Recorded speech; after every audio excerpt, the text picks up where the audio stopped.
Գործազրկությունը հասավ ճգնաժամային մակարդակի։ Արտագաղթը թվում է արդեն անկանխելի և չդադարող։ Տուգանքներ, բանկային տոկոսներ,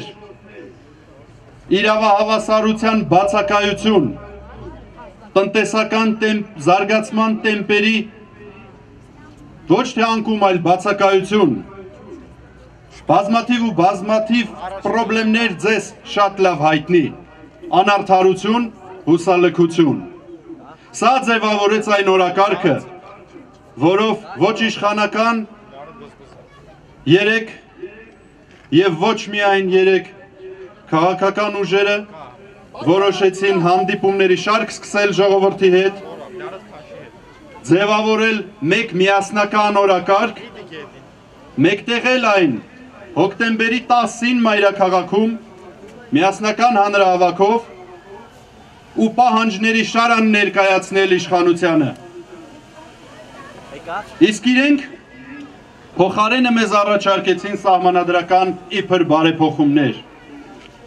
Սահմանադրական բարեփոխումներ, որպեսզի կարծես թե ոչ թե կանգնի արտագաղթը,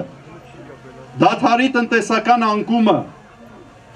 վերանա աղքատությունն ու գործազրկությունը, այլ որպեսզի, ինչպես ասեց հանրապետականի խոսնակը Մելիք Ադամյան փողոցով ևս մի 10 տարի տարբեր երթուղիներ անցնեն։ Ես ուզում եմ, որպեսզի դուք ձեր քաղաքի անունից այսօր հայտնեք ձեր կարծիքն ու ձեր դժգոհությունը,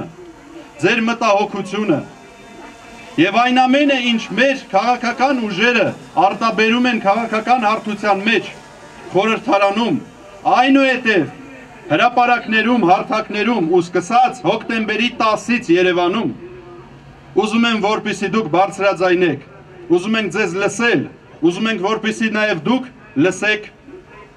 այն քաղաքական ուժերի ներկայացուցիչներին, որոնք այսօր միասնաբար այստեղ են։